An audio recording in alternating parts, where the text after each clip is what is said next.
We are delighted today. First of all, I want to say, reiterate that most of you are invited here, and I invited you here because you're Bible believers and you're gospel-centered.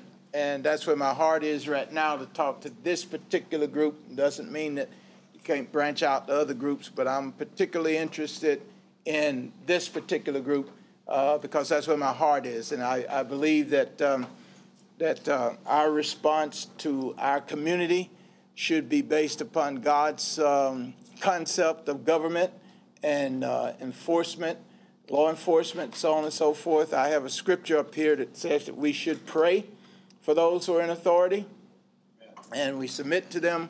And I want you to sense that that's our motivation. Our motivation, obedience to God, and see what we need to do here. I welcome Kendall Adams.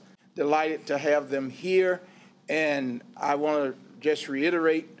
We had one meeting before. Some of you were not here to be a part of that, but this is Grace Relations. Is a ministry that God has called me to.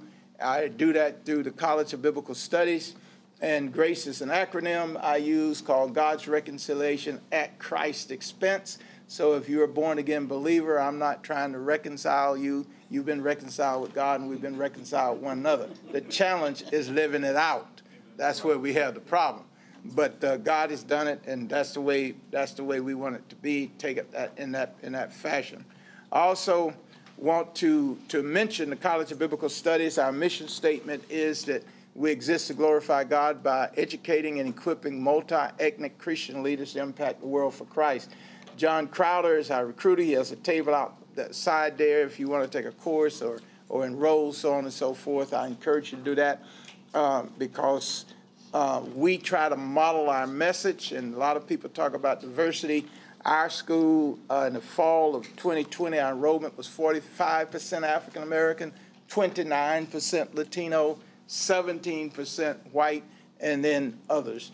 And our main campus now is in Texas. We work Crossroads Bible College. We merged with the College of Biblical Studies in Houston. So that's sort of our makeup. So we try to live this out every day, and that's something that we are trying to figure out and get started with. Also, I just want you to know that Ken Davis and he was one of the ones who started Baptist Bible College. It became Crossroads Bible College. We created a course called Culture, Race, and the Church, again, dealing with that whole grace relations concept. And that course will be offered starting hopefully this month in a competency-based model. So you can go online, take it at your pace anytime. We hope to release that. We'll let you know more about that in coming weeks. When you prayed for us, where we were headed was to my alma mater. And we were going to my alma mater, Clark Summit University, because a friend that we and I built a relationship in the 60s, late 60s, early 70s as students in the college. And our relationship has blossomed over the years. And his son, one of his sons, told the college he wanted to fund a scholarship, the Ken Rudolph and Charles Ware Scholarship, because he believed that our lives represented the type of reconciliation that he thought that should happen. And so I praise God for that something done back when I was in college lasted up to now. Another generation saw it and wanted to continue as a legacy. They gave out the first 2 scholarships while we were there. So we want to praise God for that. Also, we mentioned to you when we came before that Dr. Posley had called for fasting and prayer, and I got involved in that with praying against violence and wickedness in high places. And for those who were there, we got 5 things of prayer that we're focusing on. I'm not going to take time to go over those this morning again, but you can get them on Fasting 2021 on Facebook. That's out there. Then at the first meeting we had, one of the things that we were focusing on is the Grace Relations Network. How should Bible-believing, gospel-centered people respond to the call from our local government and law enforcement for community help in fighting crime? And basically, the question we raised at that time is, should we respond? Should we have a unified response? The response from you were great. You said, yes, we should. And I got phone calls from different people saying they were encouraged. We got some people online right now in this meeting. We got others who had previous commitments. This is Veterans Day, but they're very much interested and want to be kept in the loop. So we'll see where God takes us. Back then, I gave you some reasons why we were there, and I told you, for those who were there, 3 things that I look at is respectful conversations. Those are us and us conversations. I hear a lot of them and us conversations, but I want us and us conversations that leads to collaboration, that leads to personal and community change. That's what we're trying to accomplish. So we think about let me see here. I went too far. Let me back up. Why are we here today on this date? Well, we want to listen to representatives from IMPD share with us how we could best assist them. Respectful us and us conversations start with listening. And so what I can't imagine what it's like to be a police officer. The murder rates, we're about to set another record. We hear it every night on the news. Somebody else has been shot, something else has happened. Investigations are going on. Police is understaffed. They don't know whether the community supports them, so on and so forth. Well, biblically, law enforcement people are called ministers of God in Romans chapter 13. As a citizen and a Bible believer, I want to be able to do my part to help create a safer, healthier city. And so what I felt that we needed to do, I wanted to hear, and 2 things that was said at that first meeting that I heard loud and clear. One of the things some of you said was, well, these attempts to get us together in the church have been tried and failed. They don't seem to succeed. The other thing you said was that we need a plan. We need a strategy. We need something. To the first one, I'll say this. I'm just trying to be obedient to God. I know the devil don't want us together. If God doesn't want us together, I'm 71 years old. I'm not trying to make a name for myself. I'm not vying for money or this or that. I'm 71 years old. I'm here because I believe it's God's will. If he blesses it and it goes forward, fine. If he doesn't, I don't have time to do something God don't want me to do. So I say, you just knock on my head, Lord, tell me to move on, I'm gone. But we're putting this out, and I'm just seeing what God does with it. If he keeps it together, that's fine, and we can find something. Ultimately, my hope is that as I said before, I know just about every one of you in here are doing something for God. There are others in this city who are laboring for God. Some of them you don't even know who they are. One of the things we hope to do is we get to know one another, what is being done, what God is doing. And we can share that with one another and be encouraged. And maybe some of us can collaborate. The second thing I got in mind is we get a list of groups, and that's what we're going to try to do, get a list of all your ministries, where you are, map it out, what you're doing, and we can share that with IMPD. We can share that with the mayor's office, so on and so forth, as far as what we know that God is doing. And I'm trusting that God is working so great that what the Bible says will come true. They will see our good works and glorify our Father, which is in heaven. That's where we're headed, and hopefully a lot of people get saved because of that. Then the next thing, after we finish with IMPD representatives, and they're free to go or free to stay, second thing we want to do is to discuss amongst ourselves kind of what are we doing in relationship to what we hear they need from us, and maybe some things that we can do that we're not doing. How do we get those enacted? And then what I'd like to believe that within the next 30 days, some things can be initiated. And then that'll get us through the holidays. And I don't see us meeting again until 2022. But hopefully at that time, we'll be able to say, God is doing this, God started this, this is working, and that will be the beginning of a collaborative relationship with IMPD as gospel-believing people. So that's where we're trying to go today. And having said that, Kendale? Yes, sir. I'm gonna give the floor to you, and really what I think when I wrote Kendale, I think I mentioned to him, I know the drill. I know what we said. Community, you need to shut up. You need to listen to the community. You know, and I think there's great value in that. At this particular time, I'm saying we need to listen to law enforcement to see what they need. And we do our part before God, and we get this collaborative. We can share, but this is not a time to curse the darkness or not engage. But this is a time for us to listen and hear. So, Kendale, you got it.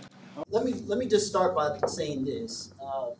You know, as I was thinking about what you know I was going to share today and how this flow should go, I think one of the things that I've learned over my 25-year career is that we do need to listen more, right? We do need to dialogue more. And when I say we, I'm talking about the police department and the community. So I don't want you to think today is about me just espousing, right? I'm saying that in front of pastors, right? It should be a two-way conversation. And so as I kind of run through this kind of template I have, I want you to feel free to ask questions. I want you to feel free to put your hand up, interrupt me, because again, I think this is how we become more aligned. So let me just start a little bit about myself. I was actually born and raised here in Indianapolis. I grew up at roughly 29th and Boulevard. So those that are familiar with Indianapolis, basically that is the hood. That is around, kind of around the Children's Museum. And so, not too far. So spent a lot of time actually at the Children's Museum before they did all the expansion they did. And as a youth, you know, I think I do a lot of mentoring, and you'll hear this in just a minute. But one of the things that I think, as I talk to youth, you know, I tell them, you know, everybody has a story. Most of us have a story. Some of us come from broken homes, some of us don't. But everybody has challenges as they were growing up. I had those same challenges. I had a mom that had a dependency issue. She was actually addicted to narcotics. And I had a dad that was very active in my life. And so he was working a lot, but understood the power of mentorship and connected me with programs that helped direct my path. And the reason I say that is because one of the programs had a police officer that was my mentor. And so 180 degrees, now what am I? A police officer. So that just gives you an example of the power of mentorship and what it can do for young people. So anyway, I was getting in a lot of trouble, as you can imagine, as a youth. And so my dad recognized that very early, probably about 11. We moved up north, up around 71st and Hartford, Jewish Community Center, for those who are familiar with that area. My dad was pretty strict, right? And he had two boys. I was the oldest, and then there was the younger, and then we had older brothers and sisters that were living their lives. And ended up, I graduated from North Central High School, and then ended up going to Ball State University, where I got my degree in business and criminal justice. Got on the police department in 1997 as a young officer. I was actually in the district where I had grown up, so I thought that was great because I knew a lot of people there, was able to make an impact. And really, policing is about relationships, and you'll hear that from me a little bit later today. But you know, policing is really about relationships, knowing the people that you're policing, knowing the people that are struggling, knowing the people that can help. That is a big part of policing.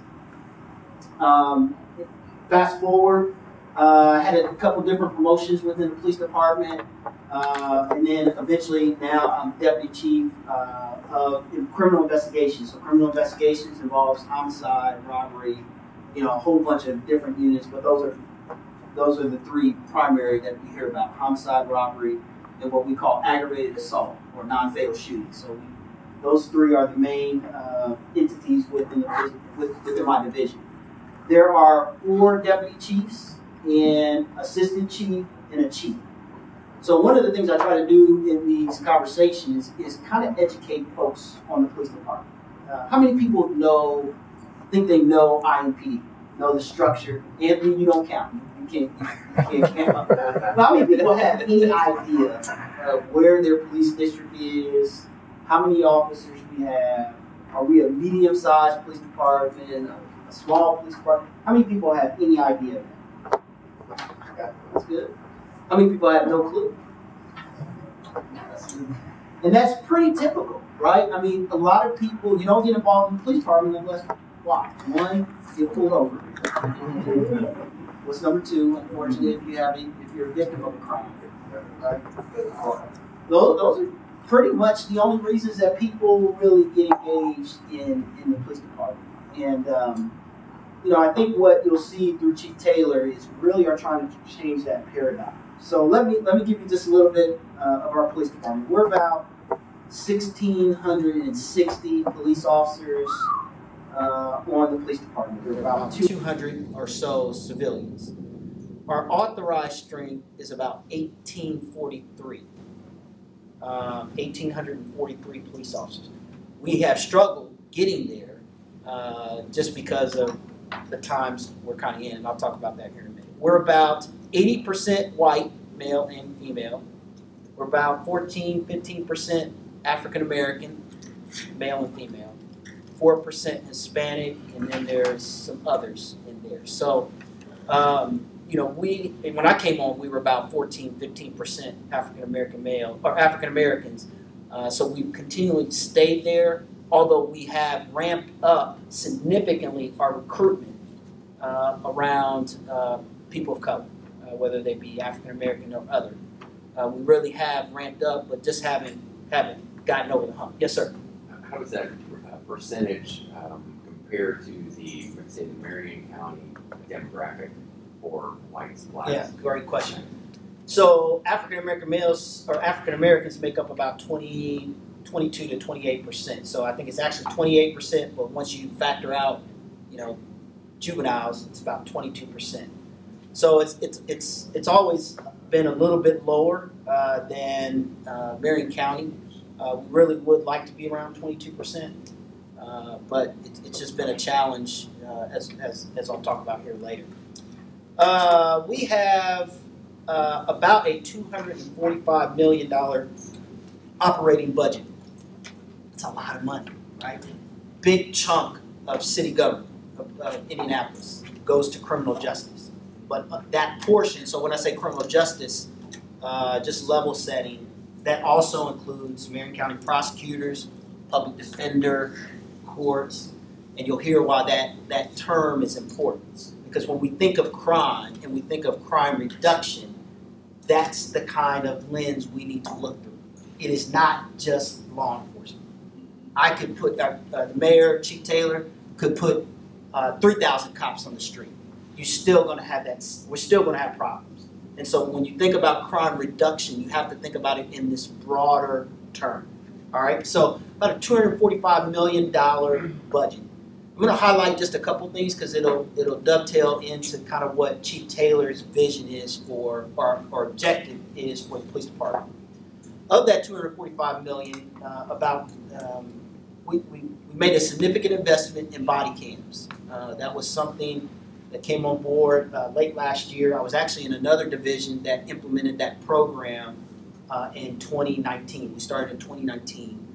We continue to roll that program out. That is about a $10 million investment over the next 5 years.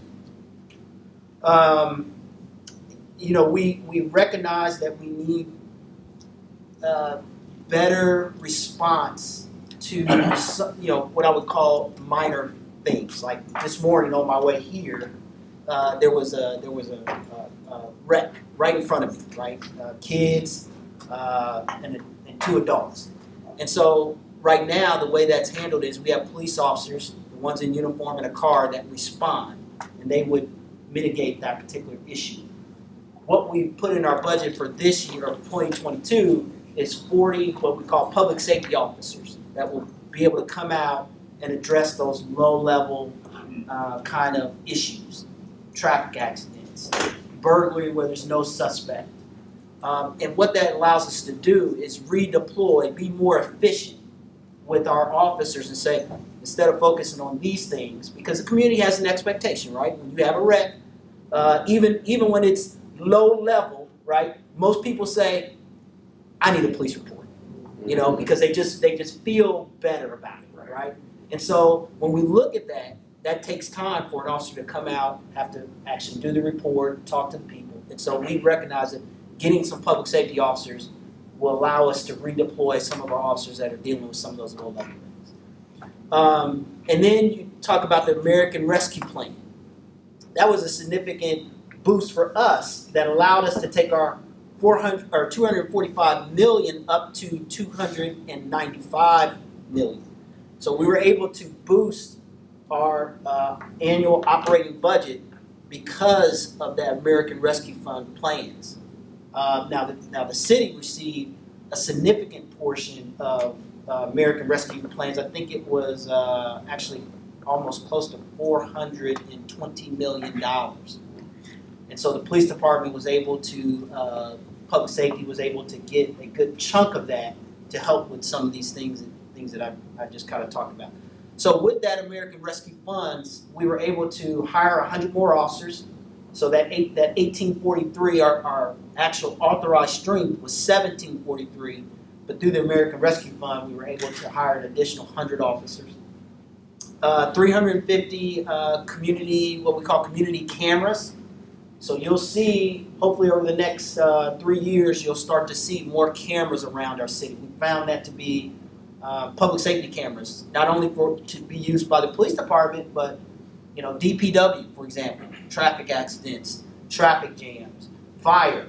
If there's a fire, we'll be able to turn that camera around and see, you know, the fire department see that fire before they come. So these 350 cameras that we're talking about aren't just being used to surveil people in neighborhoods. Oftentimes that's what we get. The fear is that, you know, you're going to a neighborhood and you're putting up these cameras and it can lead to over-policing. So, you know, we're trying to work through that, but the funds are there for 350 cameras.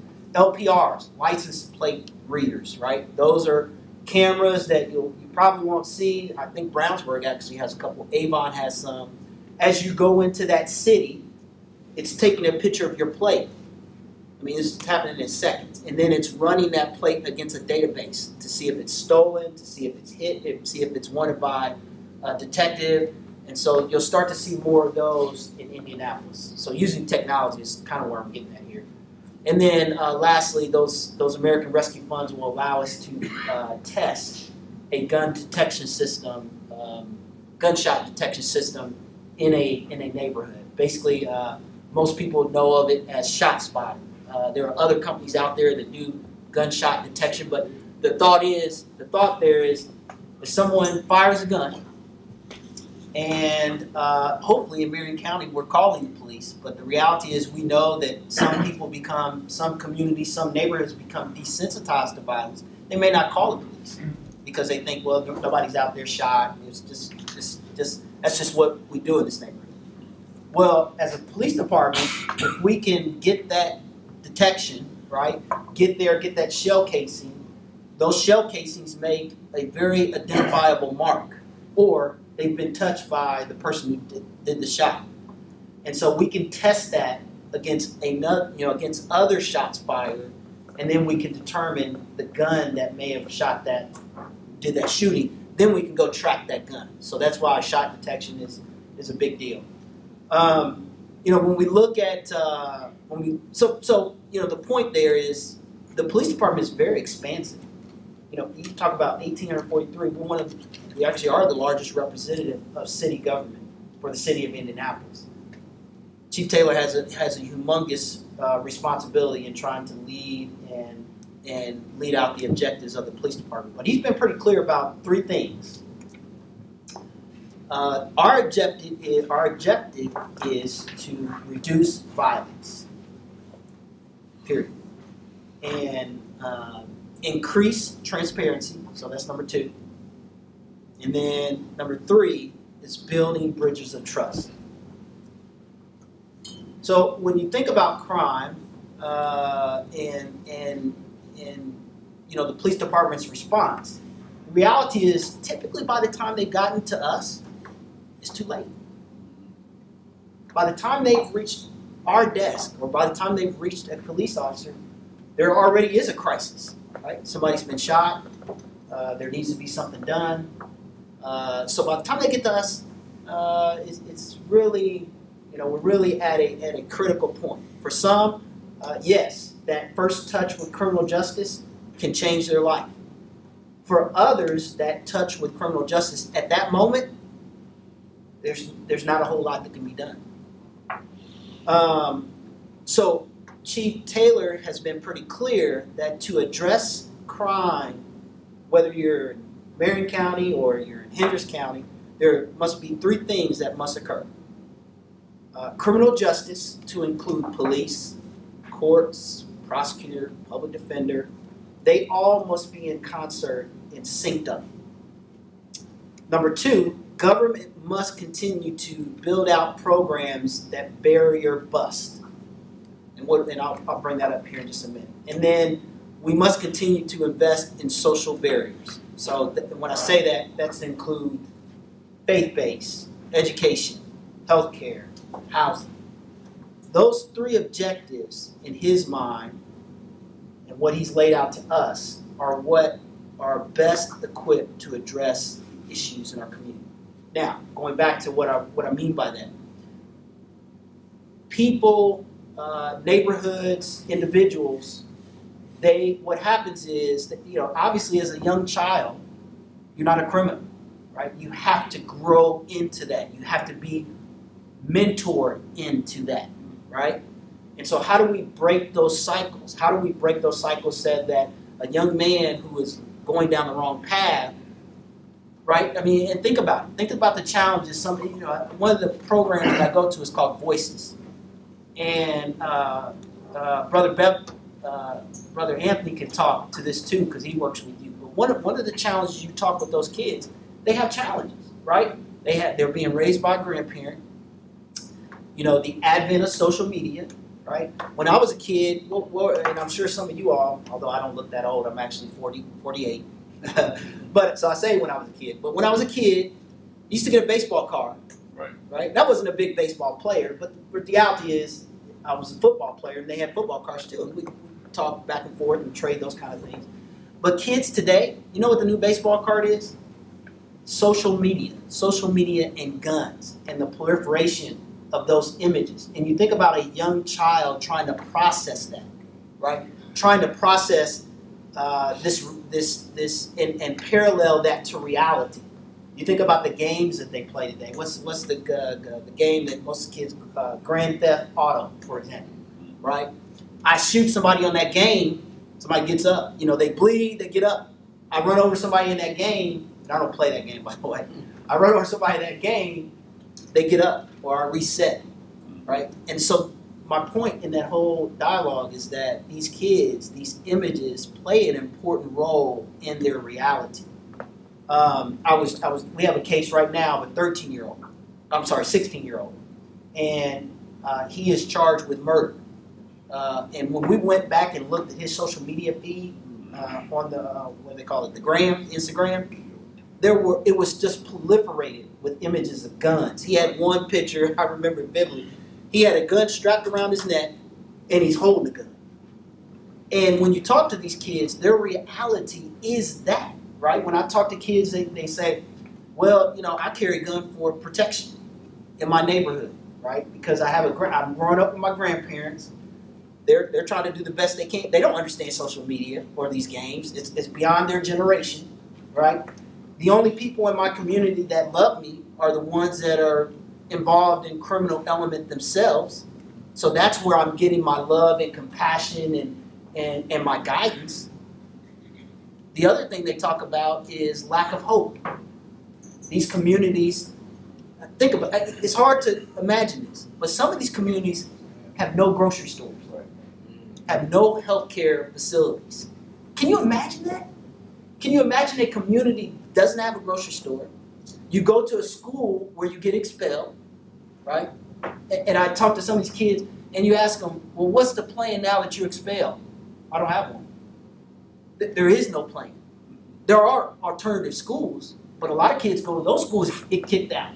So now they're just sent home, and they're sitting there trying to figure this thing we call life out. So my point is, when Chief Taylor talks about these barriers, these are real, and we have to figure out a way to invest in those kind of things.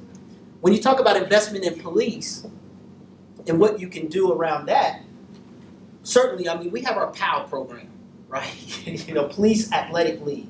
Oftentimes when I go to groups, they say, well, whatever happened to the Police Athletic League? It never went anywhere. But the reality is we're not reaching enough people. Even if we had significant investment, had 400 officers in there, we're still not going to reach people, right? Because some people, they have an aversion to police. They have this thought process about police, so we're not going to reach them through POW, right? Each one of our 6 districts, we have 6 districts are led by a commander. A lot of those police districts could be police departments, but we have 6. Each one of those has a community relations officer that is directly responsible for building bridges of trust within the communities that many of you either have a church or live in. So I'd encourage you to find out, one, where is my church? Where is my house? Is it, have I connected with that police? Have I connected with that that district, as we call it?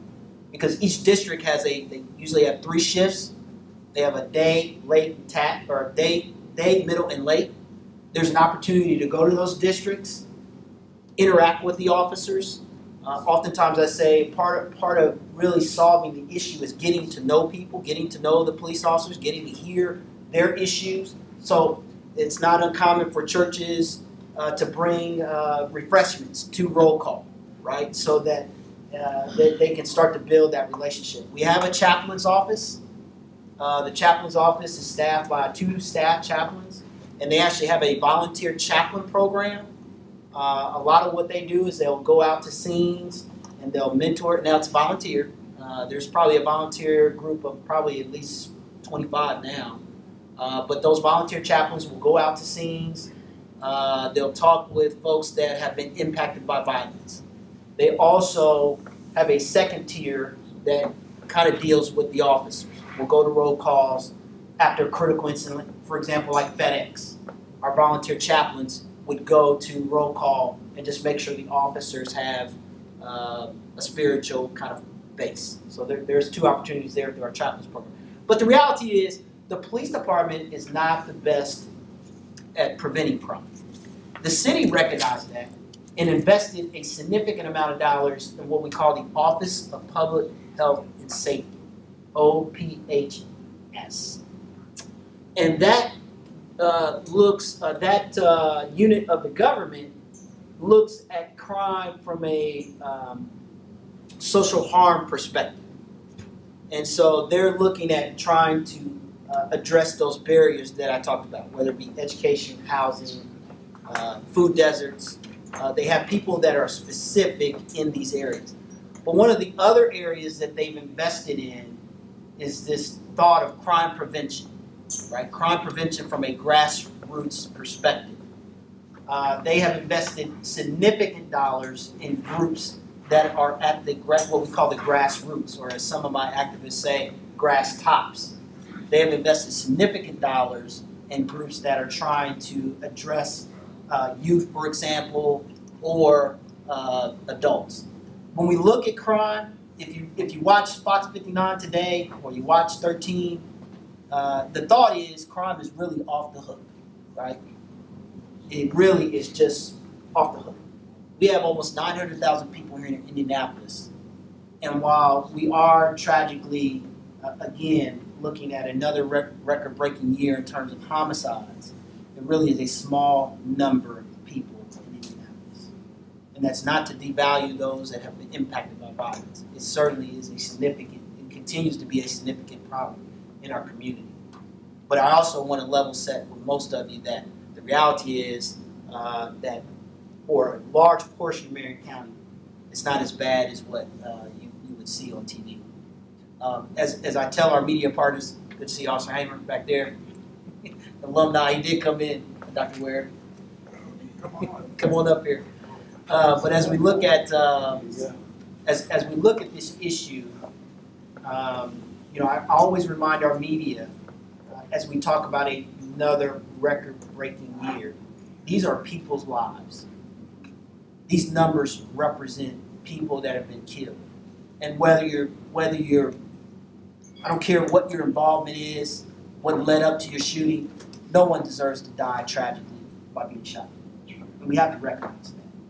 So I level set to tell you that yes, it is an issue in our community, but at the same time, it's not as broad as what you'll hear from the media. So when we look at trying to intercede in those things, and I'll close with this, the police department has been very specific. Chief Taylor has been very specific on those three areas. When I look at violence reduction, when I talk about our objectives, going back to that, we have developed violence reduction teams. We have developed violence crime task force. These are officers, at least 120 officers, that are specifically addressing illegally possessed guns. Every shot's fired, right? So before, we have so many shots fired that we really didn't have enough people to investigate those. With the advent of these two teams, without getting too technical down in the weeds, we now have units that are directly related to, or directly responsible for investigating every shot's fired. We have the CJIT, which is the Criminal Guns Task Force. That was developed, as I talked about that gun in the shell casing earlier, we call those Niven leads. So when that gun is fired, we then test it to see if it's been fired twice, maybe 3, 4, 5 times. Then that detective has now a Niven lead to try to go after that gun, because oftentimes these guns are being passed around. So we've developed CJIT. We've developed a partnership with OPHS in a group violence strategy that looks to identify those people at the highest risk. The other misnomer to crime is oftentimes we think of it as juveniles. And certainly there needs to be a piece there. But the data tells us those that are being killed and those that are being suspects are between the ages of 18 and 34. So really adults. And how does that happen? Because as juveniles, they age into it. And then by 34, you've aged out.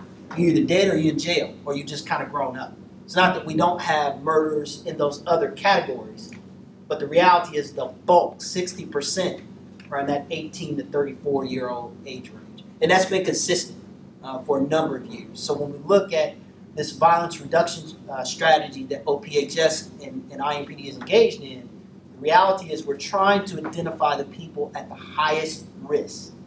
And when I say highest risk, we know of 3 things. 1, they're in that age group, that 18 to 34. 2, they've had 2 or more touches with the criminal justice system. So again, if somebody's been in jail, been a victim of a non-fatal shooting, been a suspect in a shooting, there is typically a good chance that they're going to be the next victim or the next suspect. So it's identifying those folks at the highest risk.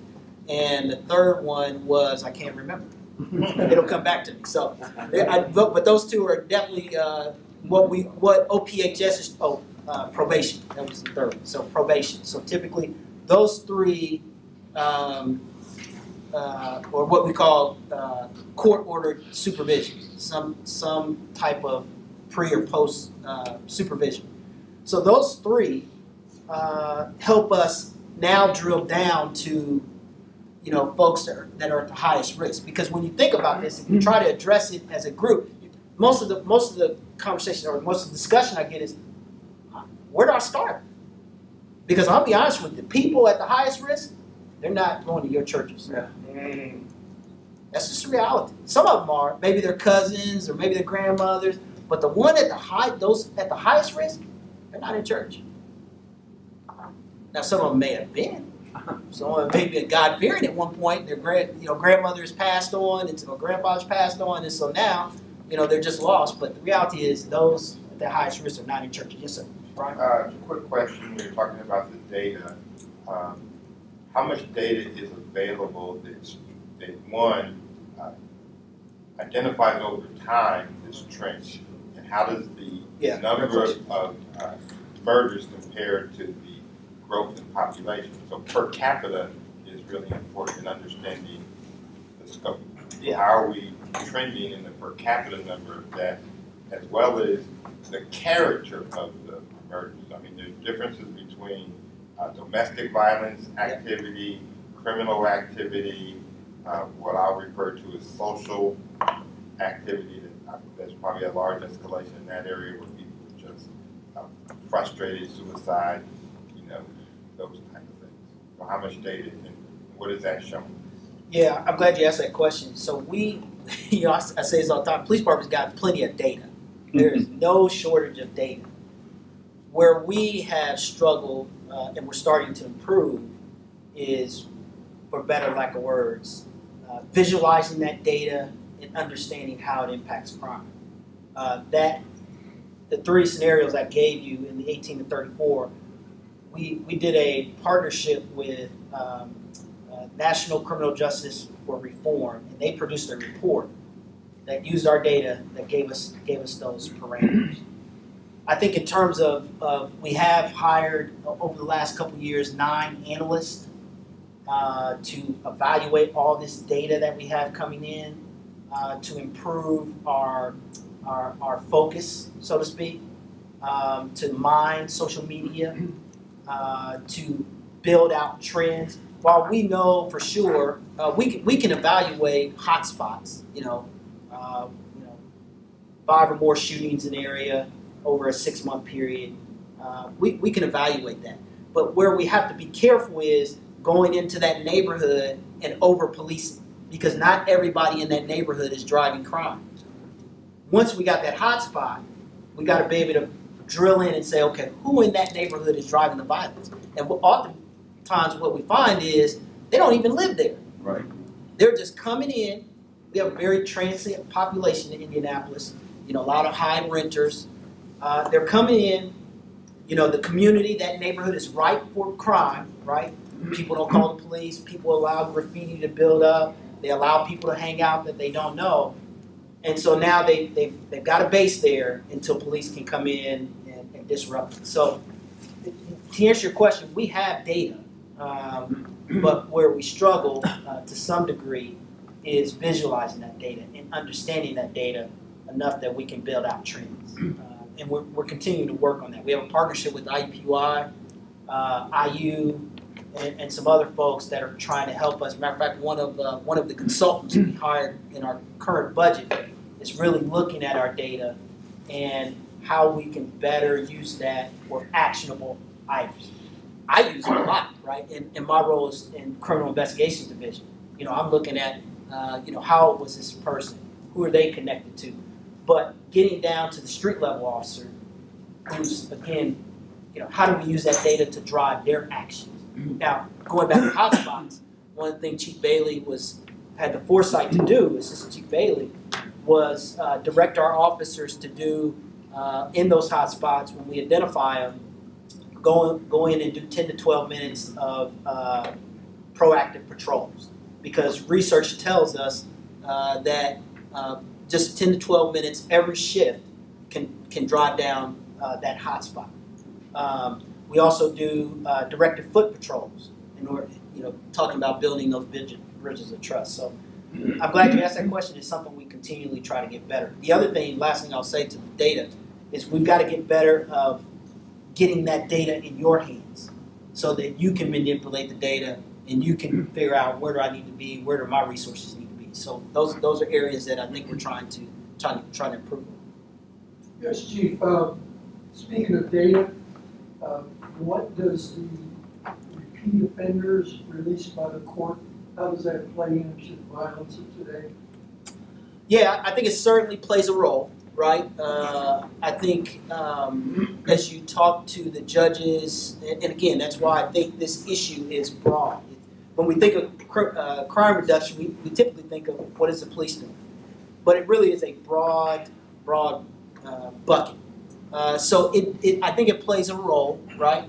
I think what you'll hear from the judges is, some of that is by state law, right? Some of that, people have done their time; they deserve to be out, right? We can't just hold them forever, right?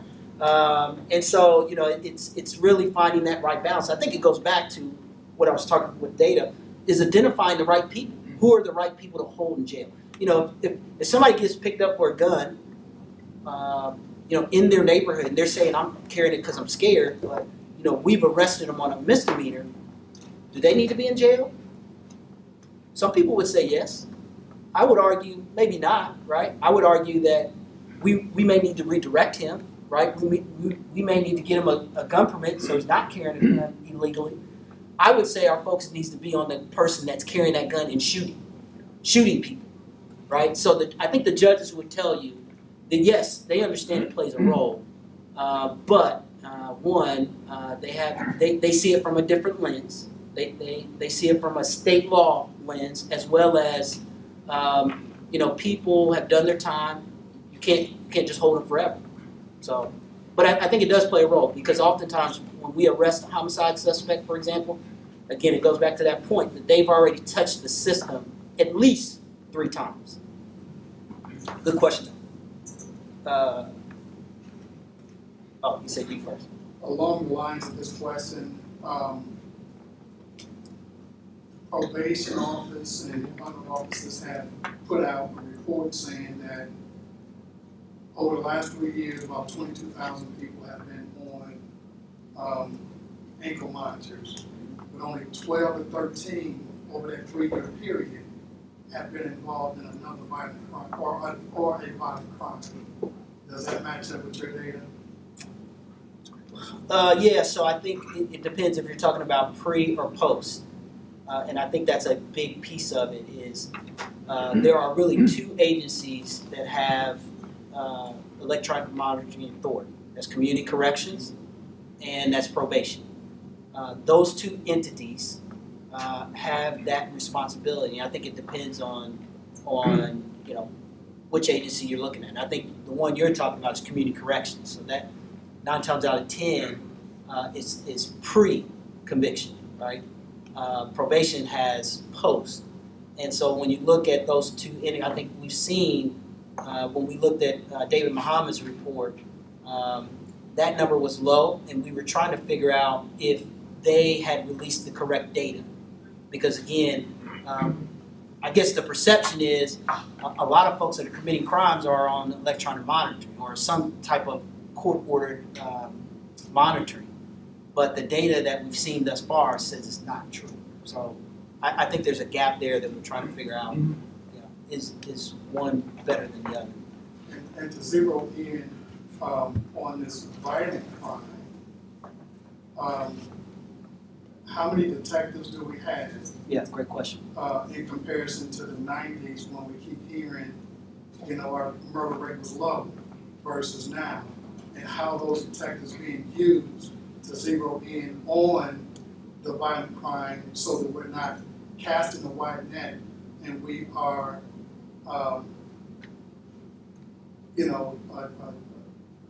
focused on those individuals who are engaged in violent crime. Yeah, that's a great question. And the reason why I asked that is because of my conversation with Benjamin Bailey. Bill Benjamin.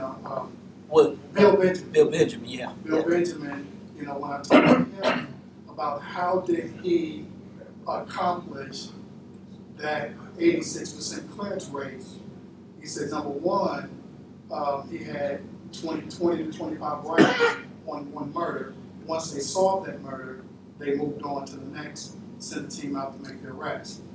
The other thing that he did was, because people are afraid to take the witness stand, he would verify their information from that witness or that CI, whoever it is, And then once he verified it, he would go and take the stand himself, so that that person wouldn't have to take the stand and be in fear. And then third, like you said before, he had relationships on the ground. So when he needed to make a call, he could make that call to one of the pastors, somebody who worked in the streets. So in comparison to what he did in the 90s and the 2000s, what are we doing now, and how does that compare in terms of detectives and how we're being used? Yeah, that's a good question. So one of the things when I came into the division, I recognized that we did not have enough detectives, particularly in homicide and non-fatal. So the folks in my division know that there are three areas that I'm focused on: homicide, non-fatal shootings, and robberies.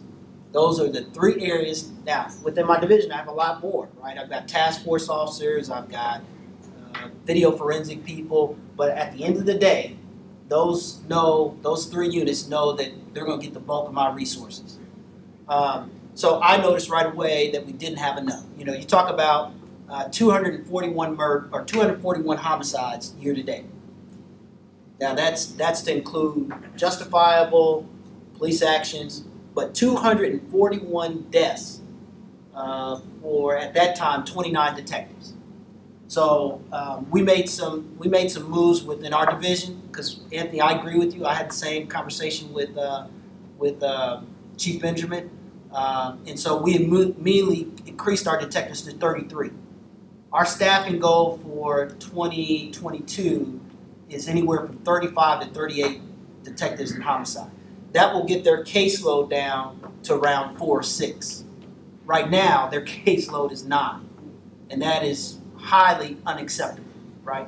Because these homicides they can take months. They can take, you're communicating with families, you're communicating with prosecutors, you're waiting on forensic evidence. And so these cases take a significant investment of time. Not just, okay, who done it, this is it, I'll move on to the next case. The way they work, right now they work in teams or groups. And so they're in teams of 4 detectives. And so each detective, they take a turn of being the lead. And so to your point, Anthony, that team and that team concept they do when they get a murder, they're looking at that together. Now, there may be one lead that's taking the lead, but they're looking at that as a group. Additionally, one of the things we're going to implement is a supervisor will do a quarterly review. So let's say the case is 90 days old. We're going to have supervisors look at that case and say, what else can we do to move that case along? Anthony, I think one of the things that, and I've talked to Chief Benjamin about this too, is, we have evolved as a city and we've evolved as a profession. And to think that we can do everything that we did back then when the murder rate was lower, I don't think is realistic. Now, obviously, we don't control the murder rate, right? But you think about the times we are in now, right? COVID, coming out of COVID. Even before that, murders were going up. They weren't going up as high as they were during and after COVID. But the reality is they were starting to creep up. And I think that, we'd like to say that, why is that? And my personal theory is, you think about when Chief Benjamin was around, you think about the school systems, right? And you think about education. You think we were just in a better place, right? But you think about education today. You think about charter schools, and I'm not against charter schools, but I'm saying you think about the decentralization of education. You think about healthcare, how challenging it is to get to healthcare.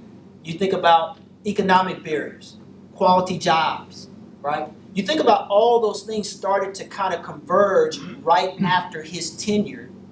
And so, of course, you're going to see, because, again, it goes back to that point, that when schools are kicking kids out and schools are failing our children, then it's going to lead to violence. And so now that we're in the response age to that. And to be honest with you, we'll probably age out of this and murders will go back down because it is an ebb and flow. I've seen it over my career where they go up, they go down, they go up. But I think the going up today is because the evolution of one, our city. You know, we're a growing city, and two, those things that I talked about earlier. The reality. We're a much more violent society. We are. When I was growing up, it was not uncommon to see a gun. I mean, that's pretty normal. And I told you guys I graduated from North Central. But I think the difference today is we have young people that are starting a beef on social media, and then instead of going to fight like they would do when I was in school, they'd meet up and they just duke it out. Now they just shoot. So you talk about the availability of guns, right? And I've said this, and I'm not a politician, but I think it's a travesty that Marion County is not allowed to have sensible restrictions on weapons, right? Because access to, you know, the other thing when I talk to those kids, they say it's easy to get a gun. They can call somebody today, get a Glock gun for $200. That's how easy it is. So we have to continue to look at opportunities to address this access to guns. And I'm not against guns. I'm not a big pro gun guy, but I'm not against guns. I understand that if you legally possess that, it's your right. But at the same time, for individuals that are having access as easy as they are, we need to address that too. And it doesn't impact Marion County. It may not impact Hendricks County. It may not impact Rushville, but it does impact Indianapolis, and we need the ability to be able to do that in a sensible way, right? Not just give the mayor free willy to do, but at the same time giving some opportunity to address that with the city county council support.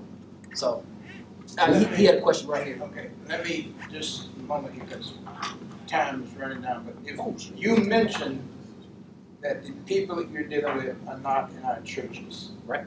So, can you give me about 3 things that you feel? What can this group do? Yeah, they got churches and stuff. So, what can they do to help? So again, I think building relationships with the districts is your first start. So go meeting that commander that commands that district, because again, I think you have to get to the level that, you know, Chief Taylor, myself, unfortunately, we're at the executive level, and it's good to have that connection. I get that. I respect that. But at the same time, we're not boots on the ground. So the commanders are the closest to the issues in their particular district. So I would encourage you to get to know the commander. 2, I would look for opportunities to partner with groups that are in these spaces, these tough spaces, particularly for young people. Domestic violence. Look for opportunities to partner with groups like Voices or Stop the Violence, Anthony Beverly's group. Look for opportunities to support them, not just financially, but support them with people and resources beyond just the financial dollars. And then 3, mentorship. Think about connecting with some young person that's challenged. And what I mean is, maybe they don't go to your church. They're not in 100 Black Men. And I'm a member of 100 Black Men. We do some great work. They're not typically, sometimes they are in Big Brothers Big Sisters, but probably not there. You need to go to groups that are dealing with kids that have been expelled, kids that are coming out of juvenile, or young adults that are having challenges, that 18 to 34 group. Partner with them and offer some mentorship through your faith-based connections. One other question, and Aaron, you can respond to this one. So specifically for police officers, what can a group like this do? I think one is pray. I think we always need prayer. As I reflect on my career, I think I've been through 7 officers' deaths. So it is, as we talk about violence in our community, the ones that are dealing with that every day are the police officers that suit up and go out and serve this community. And 99.9% of them are doing it in a right and just way. But we also know that when we talk about gun violence, when we talk about these teams that I talked about, these VRT and VCTFs, these are folks that are going after trigger pullers. And so they are directly in the line of violence. So I'd ask you to pray for them. 2, and and we talked about it earlier, but I think, going to a roll call, listening to the officers, offering an ear, offering small refreshments, just breaking down those barriers again, because police officers, they'll tell you, they'll be honest with you about the challenges that they see. Go on a ride along, that's an opportunity. I think right now the system is shut down because of COVID, but we're hoping to open up second quarter of 2022. Go on a ride along so that you can experience what the officers, and you can see the challenges that they have. We didn't get a chance to talk about mental health, but that's a significant issue. It's probably 20% of the run load that the officers are dealing with, where they're dealing with some kind of mental issues. So we're asking our police to do more, right? And then I think fourth and lastly to this, I think advocacy, talking to your city county councilor, talking to those that are connected even higher, the mayor's office, about effective or efficient policing, right? Continue to give the resources that they need, knowing that there has to be a check and balance. We had an unfortunate situation where a police officer kicked someone, right? And so we're not just saying unfettered support, but at the same time, we do recognize that law enforcement plays a role in a civil community as God has ordained. And so knowing that, we have to continue to support police in ways that give them the resources that they need to do their job. I would tackle on, if you're going to do a ride-along, I think it's important to specifically do a ride-along in the area that your church may impact or your focus area for your church, because I think it's important to understand that 46235 is going to have one particular set of issues, whereas your specific location is going to have maybe have other challenges, and I think it's important to understand the kind of layout of the land. And just add to that, I think partnerships. Maybe partnering with a church that's not in this room, right? That is, because one thing I say about Indianapolis is healthcare is doing well. There's a lot of buildings going up around healthcare, and as we think about COVID, I understand. But the other thing is we are rich in resources, to include faith base. It's not uncommon for me to go down one street and see 5 churches, and oftentimes when you talk to those churches, they haven't even talked to the other church. Right? And I get it. I mean, sometimes we're busy, right? I mean, we've got our own congregation. We're trying to build that up and trying to save souls. I get that.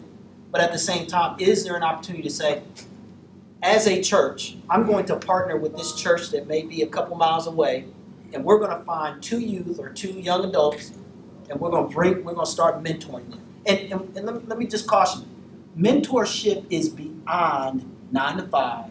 Monday through Friday. If you're going to make that commitment, it's going to take a commitment. And so maybe it's not you, but it's one of your young pastors in your church that has got the time, has got the resources to get engaged. That can be an angle, right? It's got to be. I say this all the time. The programs that make the biggest difference are the ones that those kids can call you on the weekend when it's about to go down.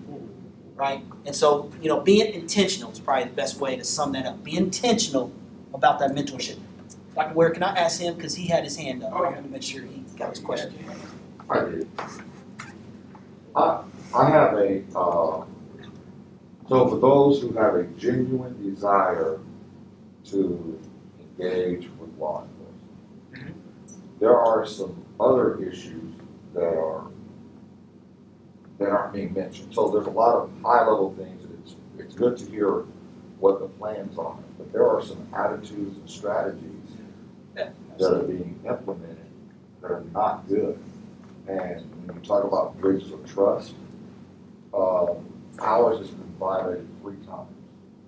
So I'll just give one of the more recent ones. There was a young man I got a call about a young man in our community from a detective who identified himself as someone who knew me from another church. I didn't recognize his name. I was trying to figure out, who? But it was okay. He said, "Do you know this young man?" I said, "Yes, I do know him." He said, "Well, he had beat up his girlfriend, poured accelerant on her, and set her on fire, and she was in critical condition." I said, "Okay." I called his mom. She started laughing. I said, said, what's so funny? He said, well, they told somebody else that he sold guns to an undercover FBI agent. So now you got two stories flowing in about this young man. And they were looking for him over some court appearance he didn't make around child support, is what it wound up being. So that kind of strategy, those type of behaviors make it very difficult when you talk about that bridge of trust. To have an officer tell me that if he didn't have to work in the neighborhood, he wouldn't stop to help anyone on the street because we were helping someone. And he pushed me away and wanted to talk to the other couple that was with me because they were from the suburbs and wanted to know why were they in the neighborhood. Riding with an officer in the car, bringing the officers to our church, and doing a ride-along, discussing this with an officer, who then makes justification for these things and says that I'm hyping up and probably distorting the story that was told to me. Because unbeknownst to the officer, those were my stories. So some of the attitudes and strategies that are there are making it sometimes very difficult to make that bridge. But there is a genuine desire to engage, right? So is there anything that's happening where you're addressing some of those things that are among officers? Yeah, it's a challenge, and when I said earlier 99.9%, we understand that there is 1% of officers that have a negative attitude, or vice versa, a community member has a negative experience. I think the best way to address that is by relationships, right? Because that's not something I would tolerate from one of my detectives, right?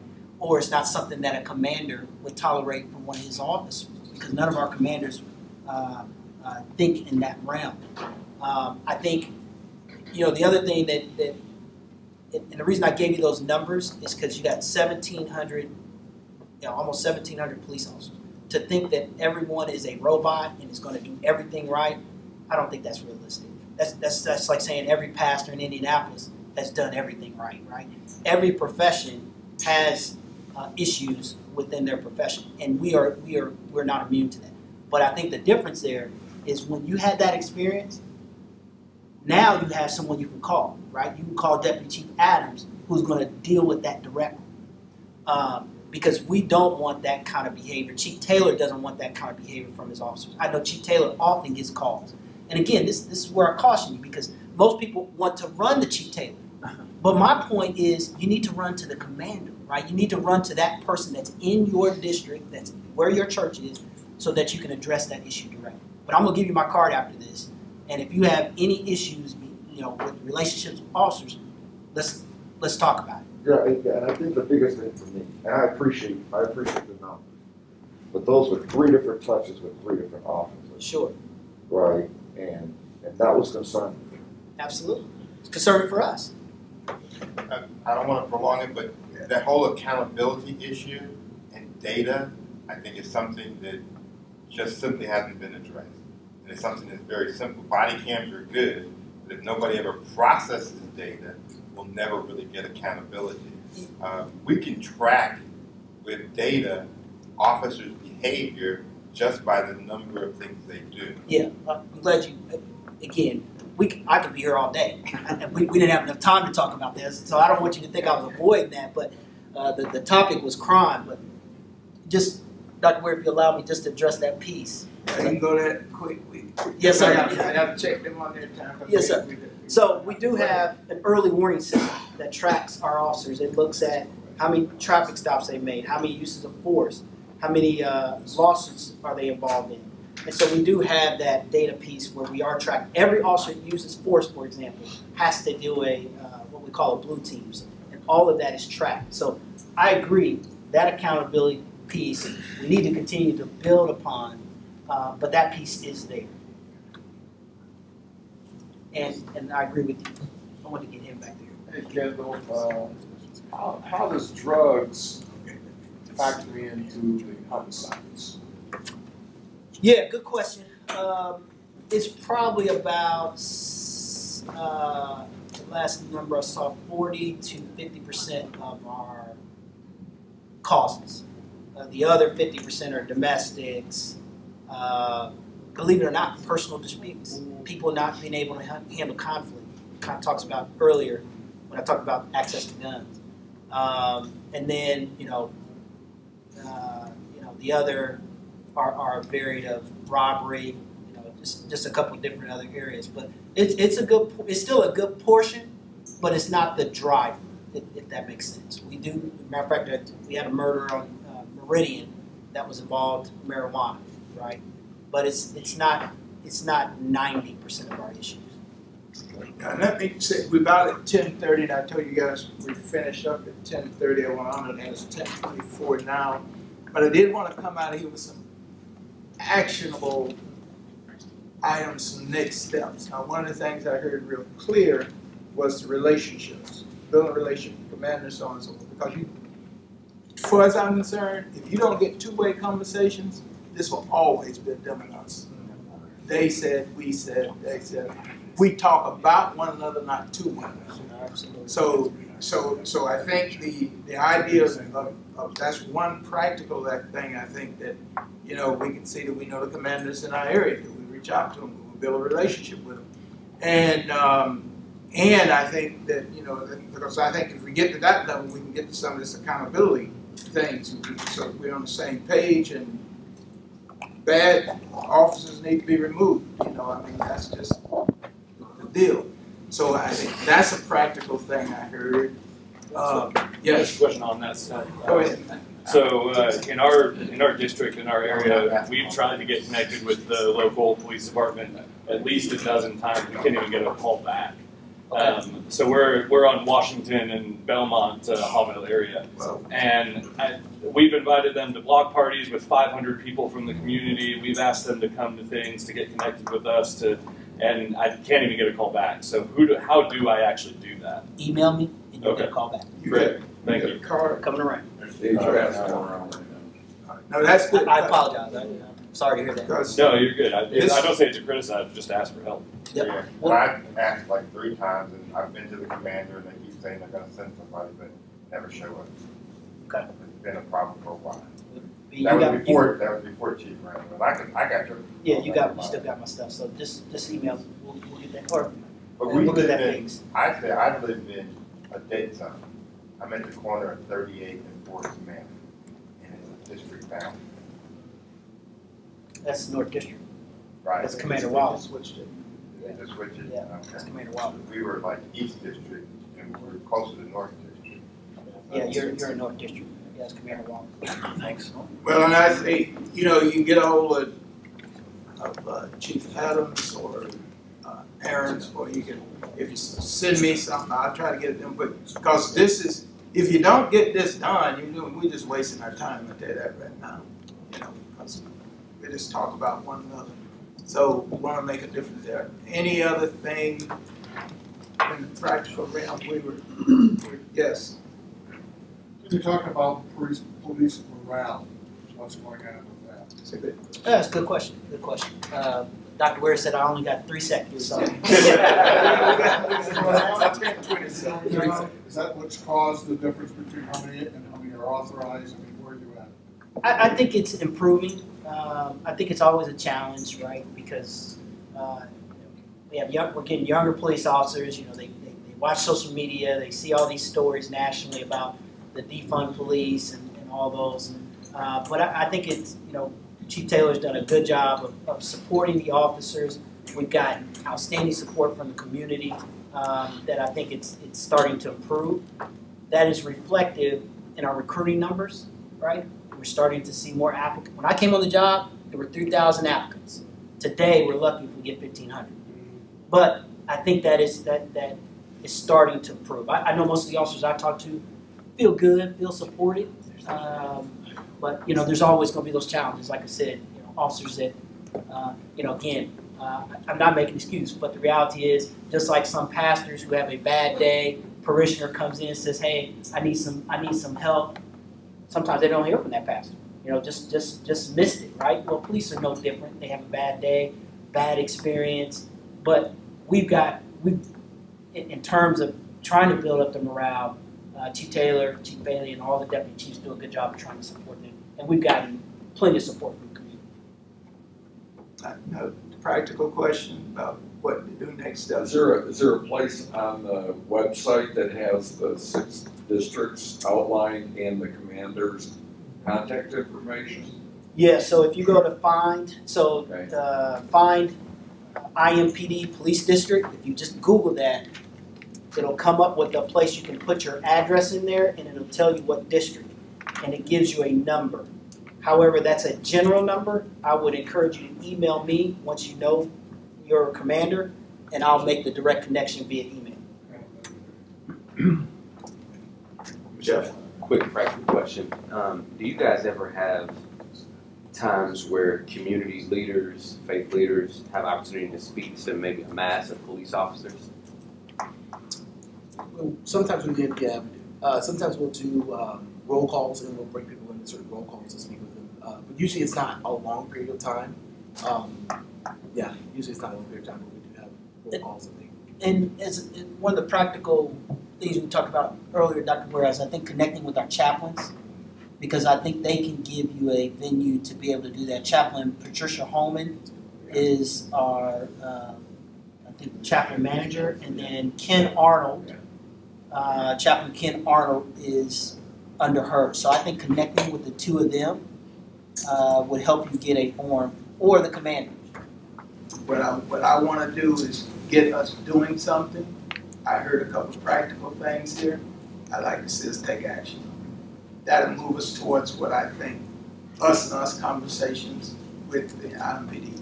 But we can get together and talk about that next meeting. Right now, the fire is burning because we hear every night of the murders. And that's personally, I have a deep concern for police officers right now in this environment, as well as concern for our communities. And I know all of you are doing something, and that I do appreciate the statement that as bad as it looks, there are some good people doing some things. Appreciate that.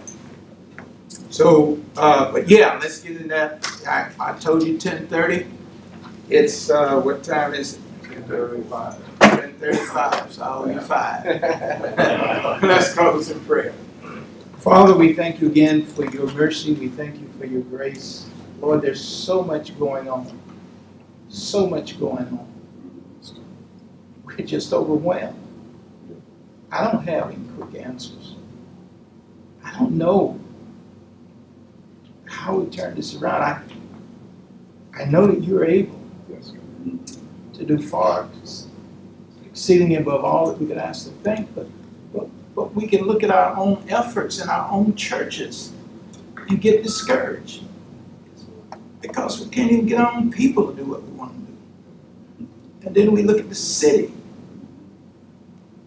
and we've got young people. Brother Brian Hudson sent a text, I think it was yesterday or something, stopped at a red light and the car next to him blasting music out. I woke up this morning with murder on my mind. God, we live in desperate times. We need a divine intervention. Yes. And somehow help us to take some steps in the right direction and get some of us and us conversations. And as I say, a think tank is good, and we need to do some of that. But even as we were challenged by Kendale, we don't even get along with our fellow churches and people in the ministry right down the street from us. God, would you help us? We're weak. We're desperate. Yes. We need a movement from you. A revival of us as Christians and salvation of those who are lost. Thank you for this time. Help us to do something in these next 30 days, 60 days. Help us to take some steps, somehow, some way. And I will focus on trying to build this bridge, whatever's involved in us building that bridge. And some have said they reached out. And the law enforcement is not responding. We can't build bridges that way. So help us somehow to take these. One way we say, look, they're right before us steps. They don't cost any money. We don't need a whole lot. To sit down and talk to one another. It costs us time. Bring the right people together, I pray. In Christ's name, amen. Amen. Thank you. You can